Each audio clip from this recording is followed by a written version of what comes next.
All right, So yeah, we're Starlight, here take to it away. we're here to talk about decentralized currency. How does everyone feel about it? What do people know? What are people curious about? Um, yeah, Browse, you seem pretty hip with the new trends. What are your thoughts? That's the Macarena. If you weren't alive in the 90s, then you may not know how funny that is. But if you. Starlight. Actually, you bring up a good point. Sorry to interrupt. Do we No, want to do interrupt. like super quick intros? Oh, good idea. I mean, I think we want to know who's talking from authority and who's just talking out their back end, right? Like who's got the chops to back up their words today, and who's gonna be like me, who's like, I read on TechCrunch. Should we say like what? Should we say like our name and then like our scale of how much we think we know about decentralized currencies, like from 0 to 10? Yeah, give us like a visual. Yeah, you have to go like this and say whoa, or just like meh. What's your And- speedometer rating at? Yeah, and I do want to say here, like so for everyone popping in, right, we're streaming on Twitch. This is a Twitch exclusive stream. We're not streaming on Facebook. We're not streaming on YouTube. This is a special behind the scenes staff, student stream. So for anyone who is in chat, please know that this is a roundtable up here on the screen, but it's also a roundtable with you in chat. So feel free to post your questions. I'll be keeping an eye on the chat, and I will be sure to be the voice of the audience for amazing, awesome comments and questions. All right, Sid, where are you at? What's your speedometer rating for what you know about decentralized currencies? I'm somewhere like up in here. I feel like I have absorbed a lot of information recently about decentralized currencies, but there's still a lot that I would like to know, which is why I'm here. All right, I'll say that's about 30 miles per hour. Browse? I'd say I'm like, I don't know, maybe I'm a little further than that, but I'm not like all the way over here. Like, I don't know, somebody who like is like, I don't know, working for like a company that does that. But I know a lot about it. I've made my own little cryptocurrencies using Solidity and using Python, and I've in college and after college I read a lot of monetary theory, like a whole lot of, John Maynard Keynes' employment theory, employment theory of money, Ludwig von Mises's theory of money and credit. It sounds like Browse knows enough to be dangerous. If there's like a little flag here that says like dangerous, then I'm like, whoa! Are you Yeah. over House's the red speed lining. limit? But there's so much that happens every day that I'm just super curious about what people are learning about right now. But I'm happy to provide, I don't know, some like theoretical. I feel like my advantage here is like theoretical. Basically, I would be like a millionaire if when I first learned about Bitcoin, I had bought like a $20 worth of Bitcoin, but I didn't do that. So I'm just like a loser now. I don't. But yeah, I like read the original Bitcoin paper like 6 months after it came out and was like curious about it and like talking about it with people and stuff. But I didn't buy any, so that was dumb. How you doing, Stanley? What are your thoughts on decentralized currency? What do you know? What do you think you know?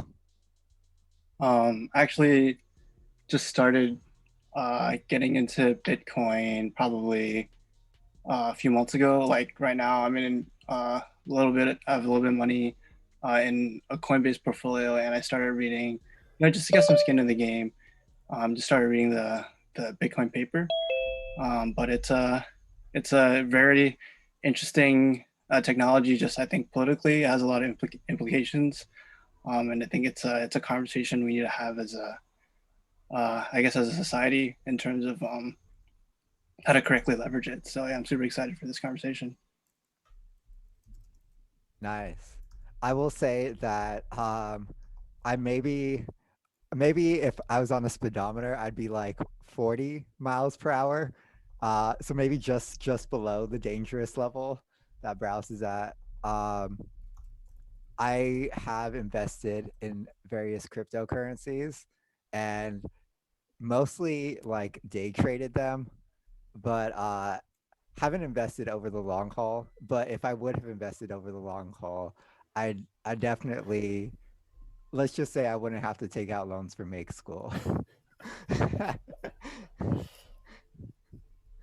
um, but yeah, so Stanley, you said that it's very powerful politically. How do you see that? I gotta think this through first. Well, I think it's just like it. Well, it's especially we've seen now, just during COVID and during like just the whole stimulus check arc of American history that we just kind of witnessed recently. Um, I think a lot of people are looking at Bitcoin and cryptocurrencies now because, uh, in some sense, I'm sure there's, I can't speak for everyone, but I have a feeling that there's a chunk of the population is losing their faith in USD or the US dollar, at least compared to, at least during COVID, I'm pretty sure. So people are looking at Bitcoin, as a store of value. And there's, um, I guess it's like compared to like gold, which, well the big with like crypto with Bitcoin, it's like it's mathematically limited, right? So versus something like uh, the U.S. dollar, you can just keep printing, right? The government just keeps printing, and it's backed by pretty much confidence and faith that there's always going to be value, and we're just going to keep paying. We're always going to pay off our debts because we're America, and it's just going to be it's going to be good all the time. It's kind of like the mythos there. So I think Bitcoin sort of says like, no, we actually, I think, and Bitcoin started around 2008 when we sort of realized like um, that the system is rigged. And especially now if we're looking at the Wall Street bets, GameStop fiasco, like systems rigged, like Robinhood, it's they're just like Facebook, they use their customers as products, um, and they sell that data to like the citadels of the world, and so Bitcoin as a technology is a huge equalizer. It's created by Satoshi Nakamoto, this anonymous group of programmers or programmer. You know, I like to personally believe that everyone is Satoshi Nakamoto. It's just sort of this global movement that everyone's just by default a part of. And I think I think fundamentally, I think it's a technology that really pushes equity. I think it gives like someone in like the Venezuelans of the world, a starting chance economically, and it yeah, it's dangerous, like I love that that word's being thrown around a lot just because uh it it it's something that Bitcoin is something that can uh take the power away from governments, and yeah, it's very it's empowering. Yeah, there's a lot of good points in what you said. The one thing that stood out to me really was that, kind of like that's down with Robin Hood kind of sentiment because of, the way they regulated the GameStop and just like other stocks. How do you feel about Coinbase or this like open to anyone, because like you said, you invested um, with Bitcoin in Coinbase. Are they like a company that's better than Robinhood or because they have their own kind of like structure and fees and regulations going on with them. Yeah, I think for most technology consumers, I think I'd fit into the category of most technology consumers of not really, reading the fine print in terms of like in terms of Robinhood. I actually still use the Robinhood platform. Like I haven't like moved away that quickly. I'm not like a fast lever, I guess. Um, but wait, so what was the question again? Sorry. Yeah, just how you feel about like if Coinbase is like a good platform to use or for like investing in crypto. Like what are your feelings of like Coinbase as being like another company? Because uh so I basically from my knowledge, like Coinbase um they kind of act as almost like a proxy in a certain sense, like Robinhood does. So like when you buy stock on Robinhood, or excuse me, when you buy crypto on Robinhood, and this may apply to stocks as well. I'm not sure, but at least for crypto, you're not actually buying like the crypto. You're buying like kind of like the the worth that that crypto has at a certain time, and actually like Robinhood or Robinhood's investors or something like that actually are the ones that have the crypto. And I don't think it's the exact same on Coinbase, but I know that there are a lot of like kind of like fees and like restrictions. Oh, okay. So yeah, I mean, I haven't read the code or like the fine print of Coinbase versus Robinhood, but my intuition tells me that there is like some level of like data ownership on Coinbase's side, and also like I mean that's sort of like every business model of any platform, but I think generally speaking, for most people, fundamentally it's a good product just because it at least gets skin in the game. Like it gets like your the 99% of the population versus the 1% of the population skin in the game. Like Robinhood, like with Robinhood, like yes, they didn't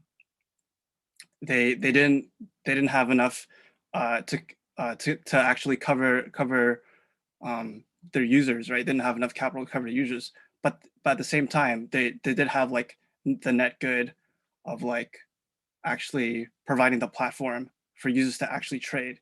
You know, same thing with Facebook. Like, yes, they're a huge propaganda machine, but there's also like the the actual bridges they actually built, you know, through the internet.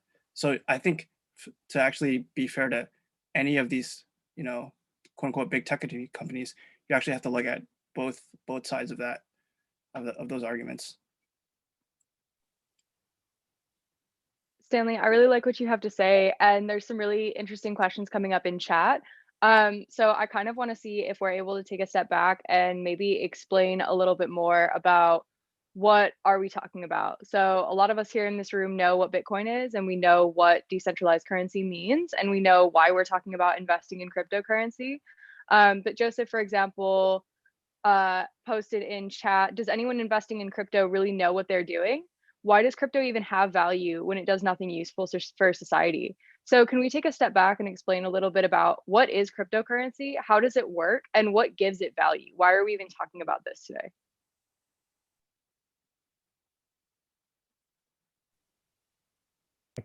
I can say what gives it value, which is, I mean, some cryptocurrencies do have what's called a use value. So a use value is something, you know, like a shoe, you wear it, it has value because you use it to, you know, protect your feet. And some cryptocurrencies do have a use value. Like if you look at like Stellar Lumens or Ripple, they're meant to facilitate like if you live in one country and you want to send money to your family in another country, those are called remittances. And right now, to do remittances, you have to pay a lot of fees to like these remittance carriers. The main one, I forget its name, but anyways, there's this main big one that people use. But if you use something like a cryptocurrency, because there's such low transaction fees to go between currencies, you can do these remittances faster. So that's like an example of like, I mean, it's weird. That's like, what? How much is that? You know, and that's worth, you know, there's like, that's a big industry, remittances. But it's not worth as much as all the value of cryptocurrencies. And something like Bitcoin, the value in terms of a use value is still very hazy and very kind of like people are kind of trying to kind of figure out how to make it more useful. The majority of its value is what's called its exchange value, which just means the willingness of people to pay for it, and the ability to sell it in the market. So which is not like strictly, people usually say, well, that's not real, but it actually is real because exchange value is extremely real. It's just not based on a utility or like a use outside of exchange, but it is real. It's just not, yeah, it's just not use value, it's exchange value. Yeah, the one thing that I really like about crypto, which isn't inherent to all cryptos, but I really like the anonymity aspect because I imagine, you know, there was a point in time where you know, I could go to the store and pay for groceries and that data wasn't being mined, that transaction wasn't being used um, to track me or to determine like my behavior or things like that. And I wish that, you know, maybe I could go around like with cash all the time, but that's not really practical in this day and age. So personally, I see crypto as a potential way to take back some of that control over where my data is going. So, does Bitcoin itself provide anonymity, or are there other alternatives that are possibly better? I'll chime in and say Bitcoin has a public ledger. So your address that you do transactions on is public, but your address isn't necessarily tied to your identity unless you promote, hey, pay me at this address. Then everyone will know everything you've ever done. So in a way, there isn't a lot of anonymity in Bitcoin, but there is anonymity in other cryptocurrencies. I think the most is Zcash. I think Zcash is kind of like the ultimate anonymity. Like every single address, or it looks like Jason's saying Monero is even better. But yeah, so some cryptocurrencies have kind of invested in architectures that are totally anonymous, um, but not Bitcoin so much. Yeah, Bitcoin has this pseudo anonymity where basically it's on a public ledger. So every transaction is tracked. So even if you only give out your public key to people you know, and this is something that you give out in person. It's not through like say email where Google is spying on you or through iMessage where Apple is potentially spying on you. Um, Basically, you could always use different types of techniques to kind of build like a graph of where what transactions are happening between what two people. And through that behavior, you could potentially de-anonymize people. And why does any of this matter? Like, first of all, like, why are we concerned about privacy, or why do I care if I use my credit card at a grocery store and, like, you know, potentially that information could be traced? Or like, why is it important to try to, like, preserve anonymity? And what is kind of the, possible ripple effect of, maybe more adoption of these cryptocurrencies that provide this anonymity? Where, kind of going back to Stanley talking about, it has like political power. How does this all kind of tie into each other? Yeah, that's a really big question. Um, so basically, I think it's important for people to have control over their data and to have control over kind of what they over people have control over like who has control over them. And in this sense, like, we could, if you want to be on a social media platform, like for instance, Facebook, you can choose to just not be on that platform and not engage with like Facebook having your data. But in a sense, you can't like disengage from certain things or very easily, such as like having a credit card, having credit because you want to buy a home, or because like your property management company requires a certain credit score, or things like that. And don't get me wrong, there's ways to go around these things, but it's sort of become this system where you really can't opt out of your payments, your transactions, your financial data being used in a way that you don't consent to, or you consent to but don't have a usable practical option to alternative option. And to go into some of like the political aspects a little more, banking off of what Stanley said, it's mainly like, so one of my friends is like really into like his data being collected, and it makes my skin shrivel up. But he's like, I really love when like I can go on like say X site, whether it's Amazon or something, or Facebook, and they show me ads, and they show me ads of stuff I want to buy. It helps me decide what I want to buy. And that's all well and good for now, but perhaps I'm a bit more cautious on how data can be used for malicious intent. And it's not necessarily like the current state of things is absolutely terrible, but I could, with not that much imagination, picture a future incarnation of America that potentially is more regulated than it is now, and it uses financial data to to control what people can or cannot buy, or certain things like that.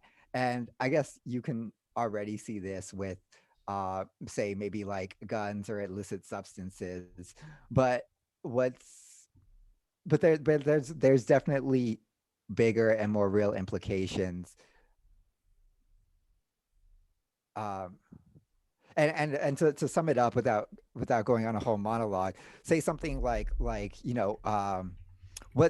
to stop, so Parlor was taken down from the App Store, the Google Play Store, um and that's definitely a newsworthy story. But to take that one step further, like there's a potential possibility that, say a company, if they're not liked by the government or they're not liked by a group of other companies, that company can lose their right to banking, or can lose their right to credit cards, or things like that. It's not a far off future to envision. I'll jump in here because this kind of gets to my interest in decentralized asterisk, which is I'm actually less interested specifically in decentralized currency, and I'm really curious what other uses of decentralized technology any of you have encountered or thought about, right? I think this was brought up earlier when kind of talking about like what even is Bitcoin or decentralized technologies. They're actually two separate things, right? There's the technology of what it means to have a decentralized register or database of collective information of some kind with different kinds of access to it than we're used to, that doesn't have to be about money. I think in the world, the capitalist world that we live in, right, where does everyone's mind always go with everything first? It's always going to be what is the financial version of this product so we can test it and see where people will give us dollars, right? That's kind of a default. I'm actually really curious because apart from the, sort of financial benefits, even those benefits that are financial, usually what I hear in a lot of conversations is that really it comes down to a sense of security and who owns or can access your data. And I'll just throw it out there. I don't think that only applies to financial data. So this is me throwing this question out into the wind. I don't have answers. I don't even necessarily have favorite examples to share, but I want to know if any of you have been thinking about this or seen it out in the wild of these discussions of using this technology beyond currency.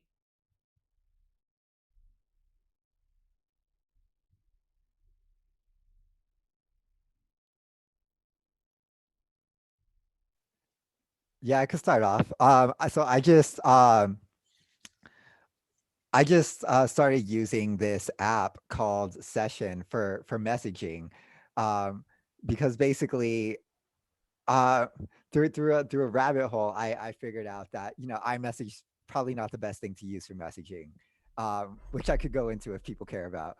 But Session basically, um, is a decentralized messaging app that uses the blockchain, and uses the service nodes to basically um, send your messages across. And it's actually very interesting because, there's a lot of like little stuff that you don't think about messaging apps, like what if a user's offline when they get a message. So it's really interesting to think about those things. um, but another benefit, which I to to actually send the message to the person that you're intending to send it to. Starlight, I think you may have glitched out for like a 10-second chunk there. Do you want to re-say maybe your last 2 sentences just in case? Yeah. So aside from Session being decentralized, another benefit which I really like about Session is that it operates on with onion routing. So anytime you send a message, it gets routed through various nodes before it gets to your destination. Mm-hmm. Like intentionally as an obfuscation tactic, right? That is Obfuscation, correct. which is one of those words that sounds like exactly what it's describing, which is that's a really weird, overly complicated process designed to confuse me about its real purpose or intent. Obfuscation, word of the day. If I could throw in a second word of the day, I'm gonna say telemetry. But we need a definition. What's your definition of telemetry for us? A definition of telemetry is oversight, oversight upon activities, even when you're not aware of the oversight. Mm-hmm.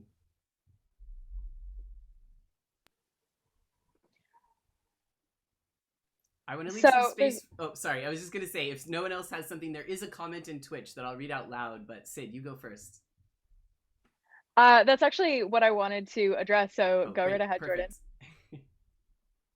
No, you do it, not me. Okay. So hydrochloric was asking about why should anyone be concerned about privacy, and then kind of went on to say, I do think that like only bad people should be concerned about privacy. So of course this goes into this whole kind of stigma of, I think a lot of us know about like the Silk Road takedown in 2014. For anyone who doesn't know, Silk Road was kind of a black marketplace. It was part of something called like the dark web, and it was basically started by a guy who has very like libertarian politics and believed that government just shouldn't regulate anything. And so he opened up this marketplace for people to use Bitcoin, which was really the only widely adopted cryptocurrency at the time, to purchase illicit substances, guns. I think you could take hits out on people and whatnot. And basically, through tracing Bitcoin transactions and a few other things, the DEA and a couple other, this was a global marketplace, so a couple other global agencies were able to effectively take it down. Another one popped up, I think, like 6 months later. But basically, there's this stigma that if you're trying to do things privately, if you're trying to use cryptocurrency, you must have something to hide. And like, I want to just take a minute to kind of like explain why personally I don't think that that's true. And why personally, like, I'm concerned about things like data collection and privacy. I think that, like, first of all, I think that this platitude of if you're not doing anything wrong, well, then you have nothing to hide, I think is extremely false. I think it has been used by governments throughout the world to persecute people who, in our eyes as Americans, were just attempting to fight for their own freedoms. We can look at artists like Ai Weiwei, which is probably a big popular example that people might know about. Ai Weiwei was a Chinese artist. He built one of the Olympic stadiums, like, I don't know, a few years ago, and has been living effectively in and out of prisons and or with guards, armed officers, keeping him in his house for speaking out against the state. So why should you care about data collection? Because you don't know, first of all, what companies are aiming to do with your data. Also, as we saw from people who stormed the Capitol, and I think most of us here don't agree with those people, but many of them were found by the apps on their phone that were tracking their location. And if we agree with what the founding fathers said about it's our duty to step up when we find that the government is being tyrannical or not acting in our best interests, then this digital age where everybody knows what everybody else is doing effectively renders that completely null and void, and you will never be able to step up should anything happen that you disagree with. And this could come from an employment standpoint. Who knows what backdoors employers possibly have into your data. And I'm not saying that this is a widely used thing now, widely used employment practice now, but it could be. And also, I don't necessarily personally trust the government to have my data should that government ever not be acting in my best interest. And so I think that it's much more than a conversation of if you're not doing anything wrong, you don't have anything to hide, and more a conversation of who's the one deciding what is and isn't wrongdoing and what happens, because this data is around forever. So what happens when eventually um, it falls into someone's hands who decides that I'm doing something wrong, even though you wouldn't necessarily feel the same way. So I have a follow up, maybe a hypothetical question to pose for folks. So you said you don't trust government having your data. That's probably a generically agreeable sentence for a lot of people, but it raises the question of who do you trust with the data? Who do you feel should have access to the data? When and why? Where should it live? Should it live forever? You make it sound like that's an assumption that is already true. Does it have to? I think that's actually another sort of parallel interesting conversation or thread that I have seen is this idea that maybe part of the problem is also that data should not live forever, and we need an ephemeral version of what data is, so that maybe it's useful for a year to know that Starlight bought 12 tomatoes on a Friday afternoon because the farmer's market was closed, and maybe they know to stock more tomatoes for the next year, but it's not tied to Starlight, but it is useful data, right? So there's this question of, is the data itself guilty for being data? Is it guilty or bad for where it lives? Is it bad if Starlight knows that that data is there and Safeway knows that that data is there? And it's only bad if the government knows it's there? Is it only bad if all the do all the grocery stores need to have equal access to Starlight's shopping information to make it fair and remove bias and power? So again, my job here, I just pose questions and I throw it back all out on you.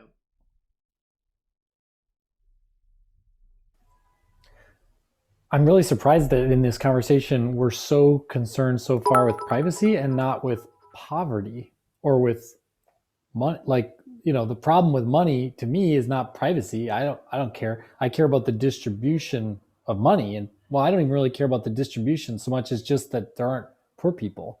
I mean, I would like to make it so we could alleviate poverty, but no one seems to be saying that. It's like let's moon and get some Lambos, bro, or we can like protect ourselves from the government coming at us with tinfoil hats, you know. But like, who cares about all that? I care about like, what if we could make a financial system that was more equitable?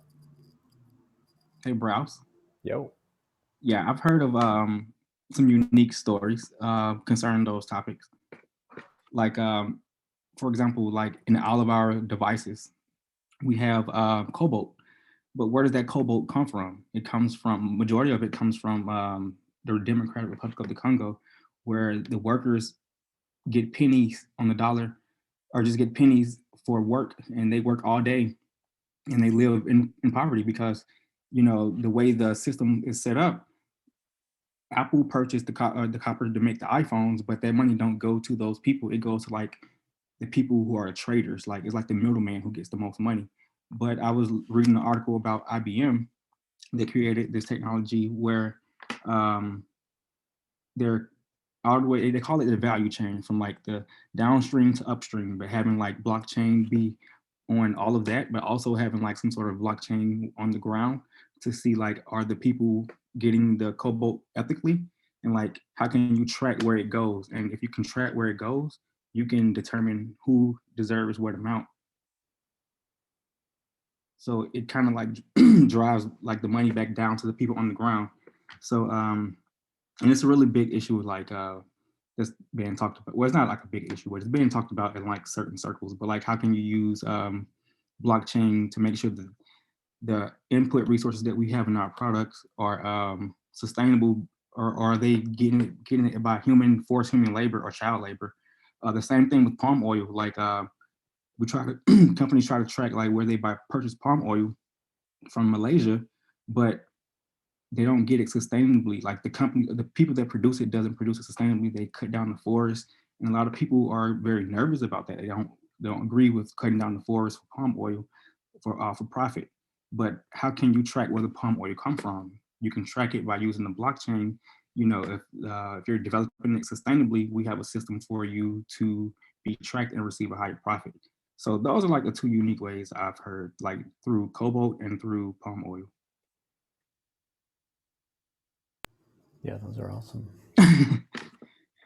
If I may uh, circle back to the privacy issue, something that I thought of that was might be interesting is that we're talking about keeping privacy, so like only us, or only the people buying things know what they're buying, I guess we could say that. And the buyer has the privacy, but say we had that kind of system where there's like ultimate privacy, like no one knows what anyone's spending money on. I feel like there does come into the issue of like, currently right now, if you're a lawmaker, you have to disclose certain financial information. Like I think it's like if you own $10,000 or more of as $10,000 or more in stocks, you have to disclose that, and things like that, and also like privately funded travel, you have to disclose, and just today, I don't know what it was with today, but today I saw in the news like a lot of companies and things like that. There's like a Ponzi scheme that was uncovered today and things like that. So if there was like the ultimate privacy in regards to our us buying and selling things, how do we stop people from using it, using money in malicious ways? Like there's a certain amount of accountability that we can do when we have access to financial records of, especially people who work for the government, supposedly the people's government, right? So that's why they disclose that information, because they are working for us. So the issue of privacy, it's like it goes both ways. It's like we need to know what they're doing as well, the people in power, so to speak. Just a thought. I don't know.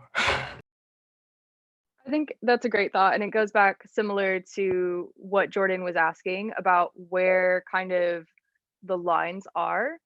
I think personally for me, the big thing is I would just prefer to use services that allow me to be in control of my data and to be able to pick and choose what is accessible, what lives on what company's server, what doesn't live on a server at all. For example, Starlight mentioned Session, the messaging app. That's one thing where like I have decided that I don't prefer most of my very personal like communication to go live on an Apple server. I would prefer it just lives on my phone and expires after so long, right? So these are choices we can make. And I see people in the Twitch chat saying, oh, it's just about the government's going to come get us.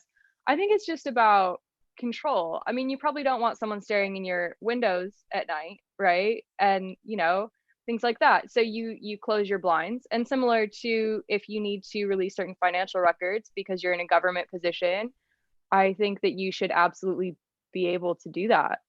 It's not necessarily about totally anonymizing 100% of everything or saying everyone needs to do things a certain way. It's more about let's put people in a position to have control over the things that are shared and who they're shared with.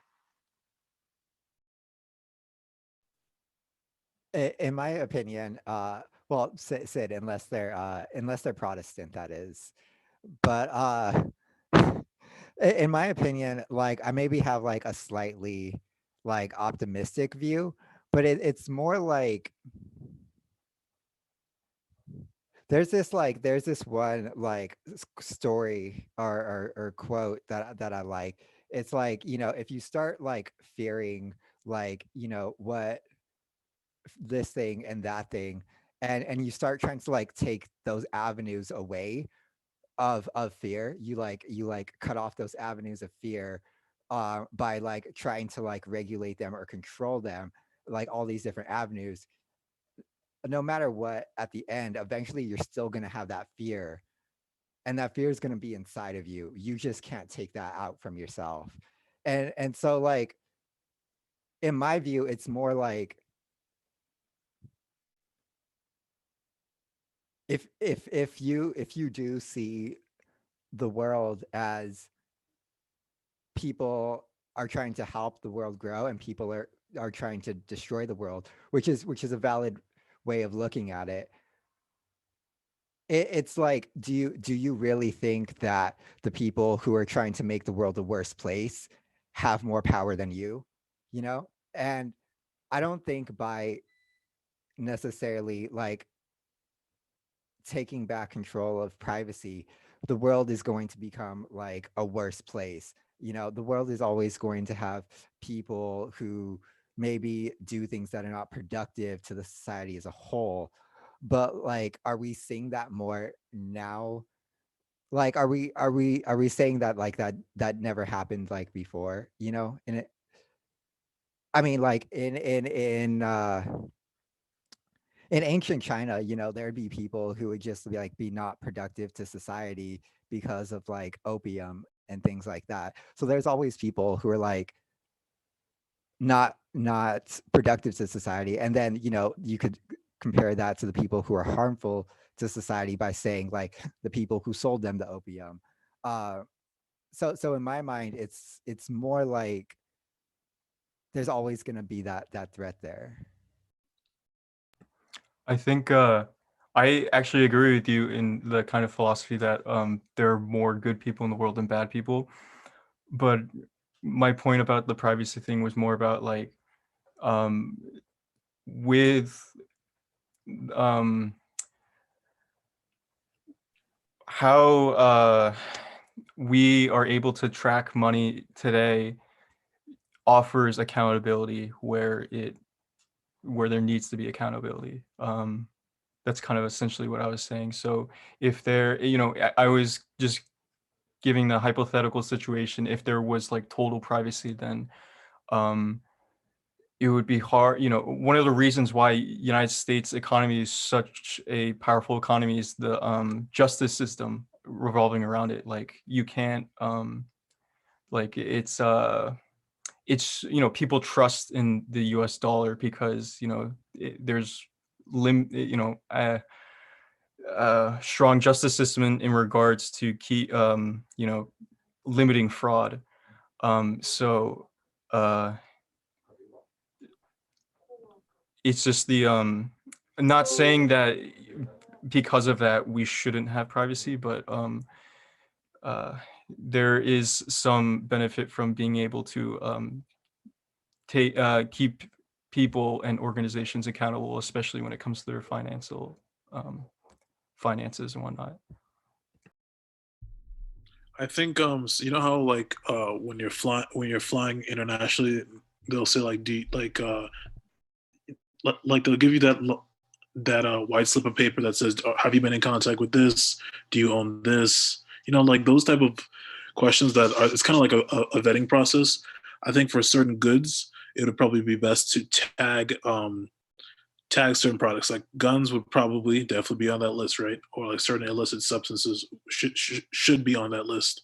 I think it's just for everything else that's kind of banal and just like regular goods, like canned I don't know, canned beans or something. That doesn't really matter. But for, I guess, more illegal material, illicit substances, that's where privacy kind of, that's where like it's past the line, so to speak.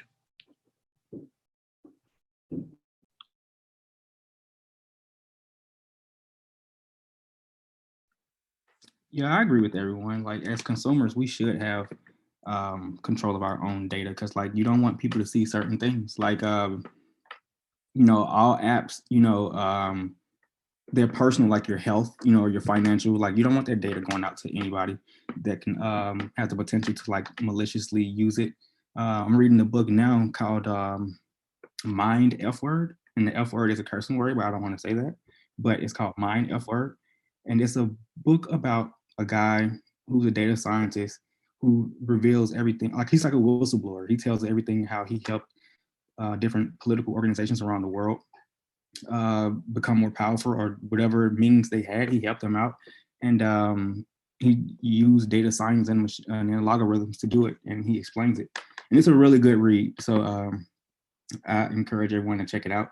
But personally, I just think people should have access to like a vault where they can keep these things and they can track these things and they can determine, because like, if you, I'm just my observation, but in the last 2 presidential elections, like data was used, and some people may say it was used unethically, some people say it was ethically, but the fact that they had access to so much data that they can build, they can tell a user journey of you, and they can like be there at a certain time to convince you that you should vote for them or have a way on this issue. I just feel like, I want to have the right to be able to determine, like, I don't want you knowing my whole day, my whole life. I don't want that a company or a political organization to have the potential to do that. They know everything about you, because like they can manipulate you, and I know the world is full of good and bad, but sometimes we think things are good, and but the result may not be the best outcome. So I don't know. It's an interesting topic, and I think, as leaders, we have to address these issues because it's our generation that has to deal with this stuff. So yeah. In regards to the data tracking and things like that, and so like, for example, like on my Facebook account, which I kind of, like, and certainly like want to delete, but I use Facebook messaging a lot.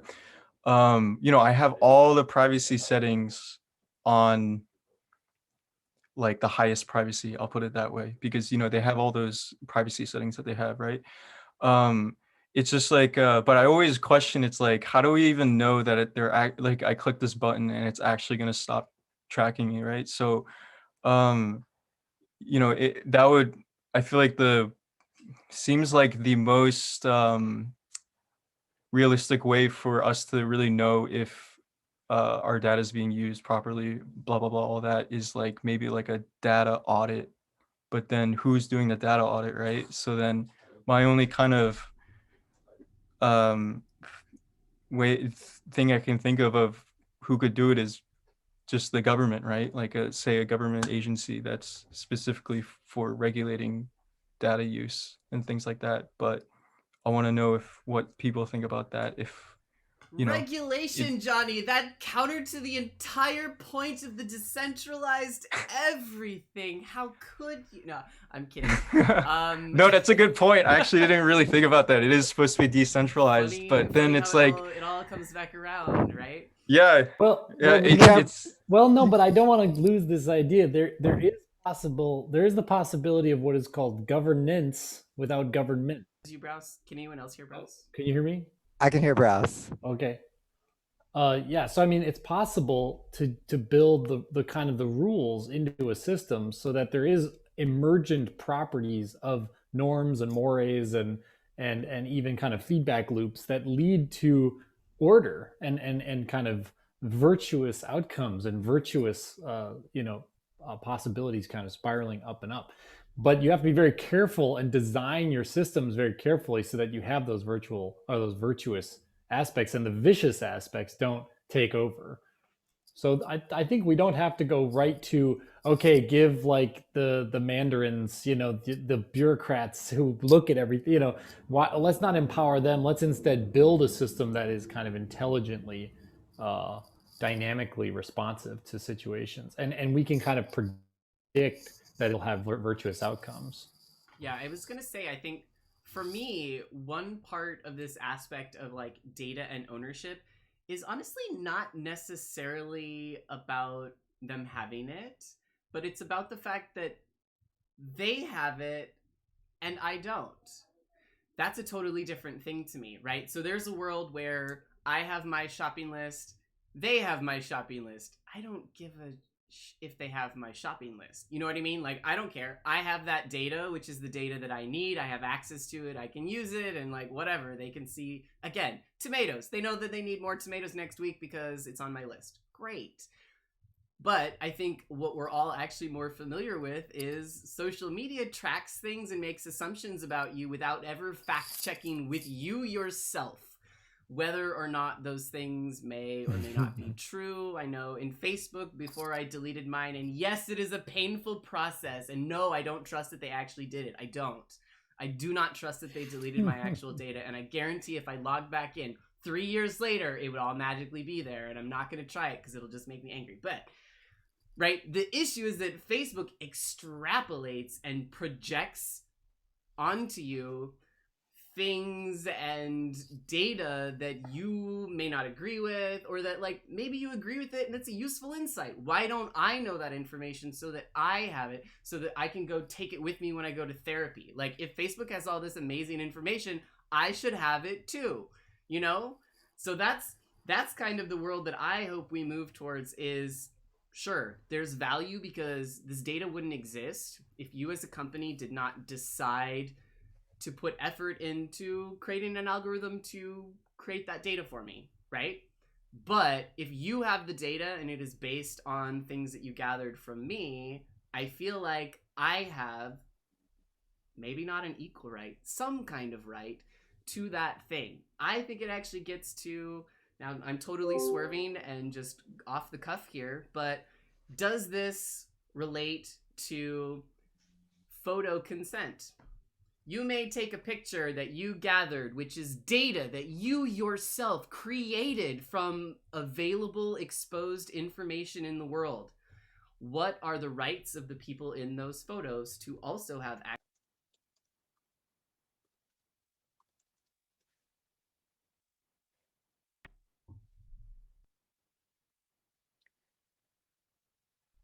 Could you ask the Jordan, question? go ahead, Dom. Could you ask the question again? That was a big question. Is it bad that I ask questions and then it's always like 30 seconds of silence? No, could you ask the question again? I don't know if you're hearing me. It's the sound of deep thought. It was very thought provoking. I don't know if you guys can hear Dom, but he just asked you to repeat the question.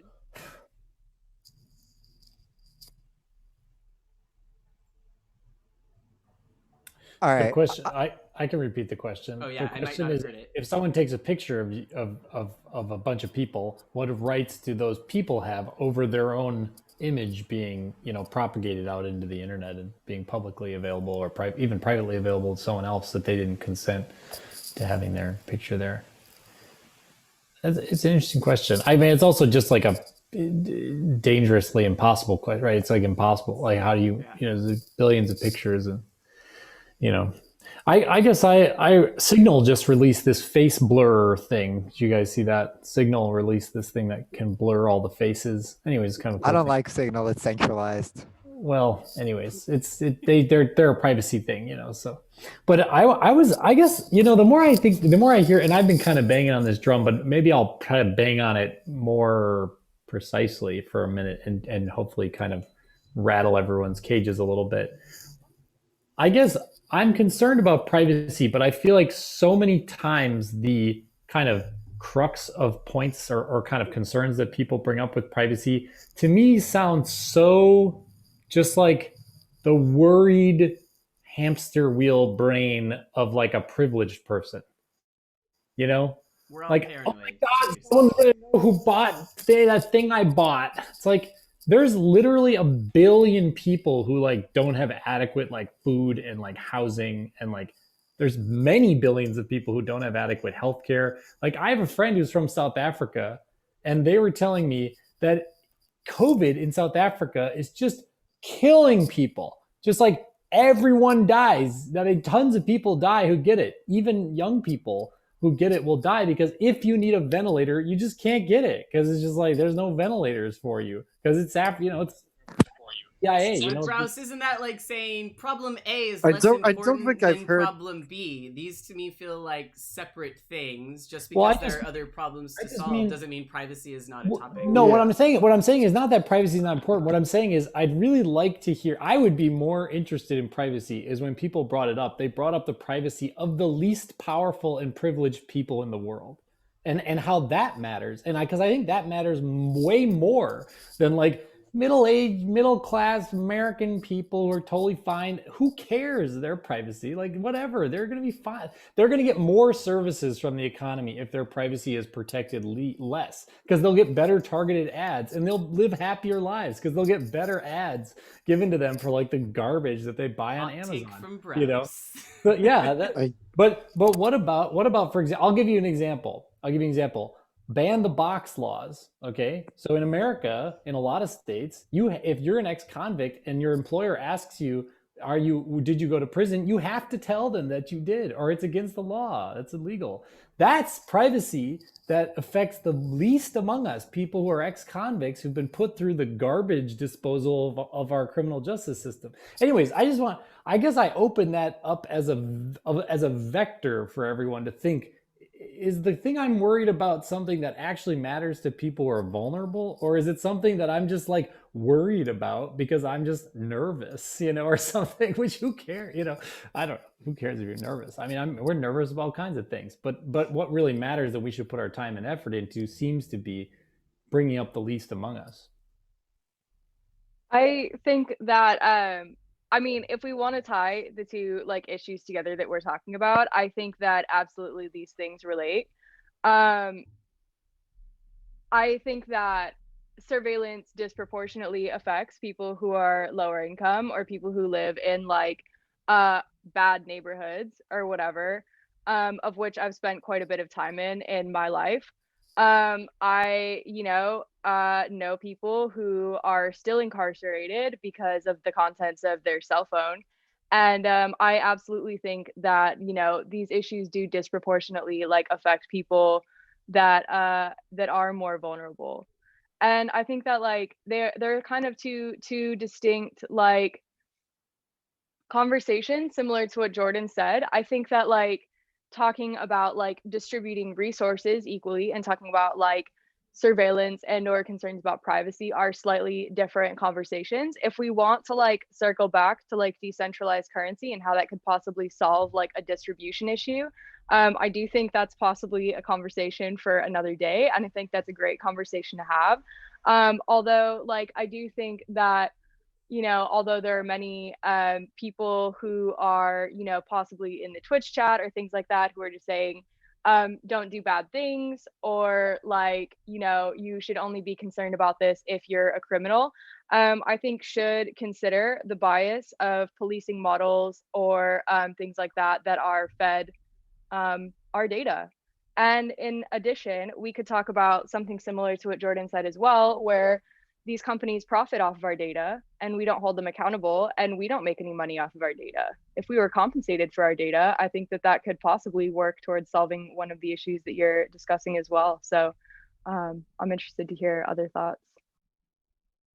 All right, before we keep going, I do just want to point out the time, and I do want to just formally thank everyone in case folks do start trickling out like they are doing.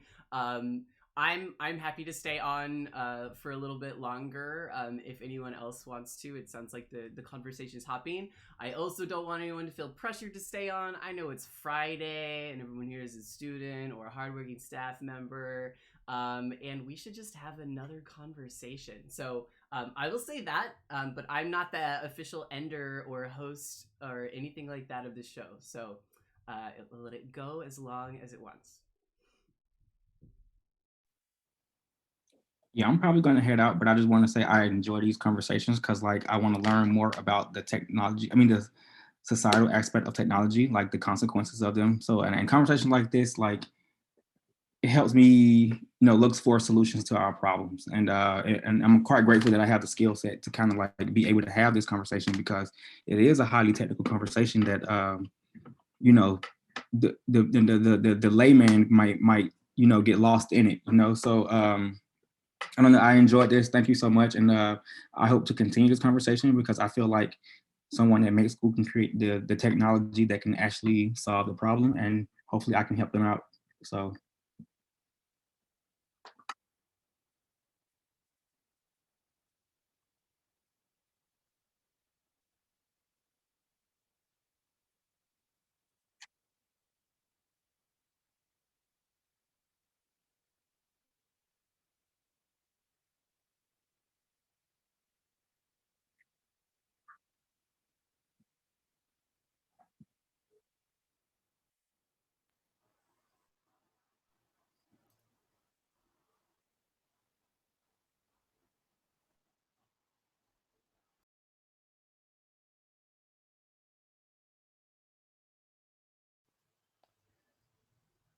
One topic we didn't bring up, but I thought would come up because we're software engineers, is free software, right? Like, maybe we shouldn't allow free software to be a thing. Maybe we should just illegalize it. All I love free software, software. no, because when it's free, it's not free, right? Because they're always doing something behind the scenes, right? Anyways, I know it's crazy the idea to make it illegal to not have free software. But what if, as consumers, we all just said, no, I don't like free software because I know there's always a catch. There's always something that they're taking. I want to pay $5 a month for my email. I want to pay $2 a month for my messenger app. Why? Because then I know it's mine. I've created this relationship where I'm buying the utilization of this thing rather than, oh, I just use it and then they just mine all my data out and take it and go use it for something. It's not exactly decentralized, but it's another way to get at the same kind of thing, which is, I'll pay you. It's like Apple, for example, compared to Facebook, right? Apple, you pay, Jesus Christ, you pay thousands of dollars for these space age technologies here. These look like little alien spaceships, and they land on your desk, but then they have your fingerprint sensor and things are encrypted to your fingerprint. I guess I could be dead and you could cut my finger off and turn my computer on. It'd be kind of creepy, but right. But it's at least making a motion towards privacy, right? Whereas, Google, Facebook, they are oh yeah, here's all this free software. Take it. Yeah, this is going to be great. Sure. And you're oh, this is. So I don't know. I wonder about that free software, but that's more about privacy than decentralized stuff. I really hate to burst your bubble too, but Apple does collect a lot of your data. I'll send some resources after this. Yeah. But yeah, I like where you're going. I think creating a barrier to some of these services also isn't maybe the best. But again, I think us having control over what we use and holding these companies accountable with our wallets. And sometimes that means you have to do the hard thing and delete Instagram if you don't agree with Facebook's values, and you might just need to wait until something else comes along, or all of us are software engineers, build it, work to gain traction. Yeah, what about Instagram where you pay, $3 a month? I think that would be great. I think you'd have some of the best people would be on there, There is something I could say about Apple in that, of course, they're not perfect in regards to their privacy, but I would say I trust them more than other big tech companies in that there's a particular situation where in I think it was a Navy base or something, a Navy base in Florida, there was a shooting with involving a for lack of a better way of saying it, a international student from Saudi Arabia. It was a soldier from Saudi Arabia that came to the United States base on an exchange program to train there, and he ended up murdering someone there on the base, an American there, and then he got arrested, right? And he actually, I think he died. He killed himself or something like that.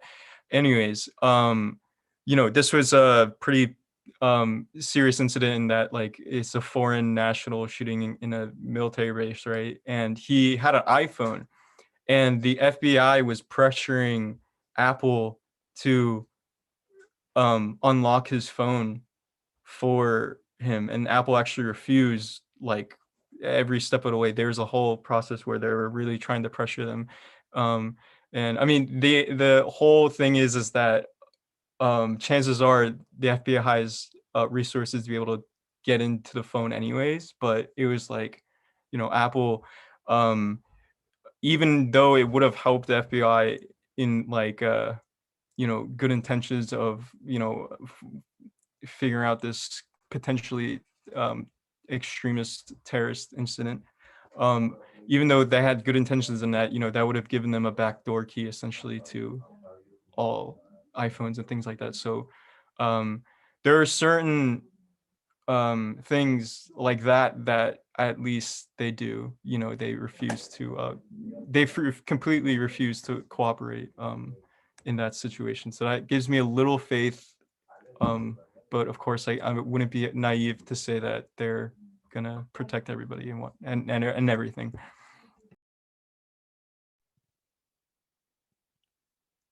Yeah, going off of that, I mean, as far as like big media things, I think Apple like is really tactful in the way they handle it. But I think, it's all kind of like smoke and mirrors from my research. Like with the new update, like Big Sur, Apple has basically is able to see like what apps you use, what time you open them, what the IP address is of where you're at when you open these apps, how long you use these apps for. So they're essentially like tracking your habits of like all the behaviors that you do on your computer. And this used to be something that was um could basically be like worked around by like using software. Uh, but basically with the Big Sur update, I forgot like the technical term, but basically it can't be disabled with like software now. So there's definitely like other things like this that maybe like doesn't get as much media attention. Um, that I've like researched, but I feel like Apple is one of those companies that their marketing is like so good that they're kind of willing to go against themselves almost when it comes to the public view.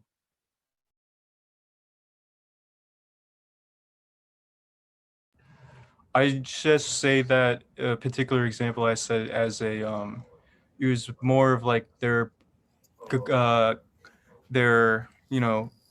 when they're pressured by an outside. It's not necessarily uh I see what you're saying, yeah.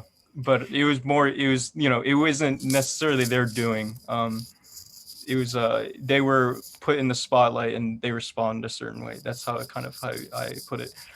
Um but in regards to the what you were talking about the Brewster, I would love to know like a little bit more about what you know about that, because you're talking about the apps like oh, they know what time you open it and what IP address and things like that, and um that doesn't seem too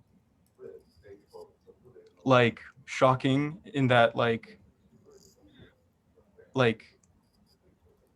we all have access to like how much time we spent on a particular app or something like that, and that's probably not too hard to figure out someone else's machine or something like that. But is there anything that's like um really big that you see as like a part of that Big Sur update that's concerning to you? I just see it personally like concerning that it was something which you could opt out of before, and now it's like you can't opt out of it. That's mainly like growing trend of being like forced opt in to certain things.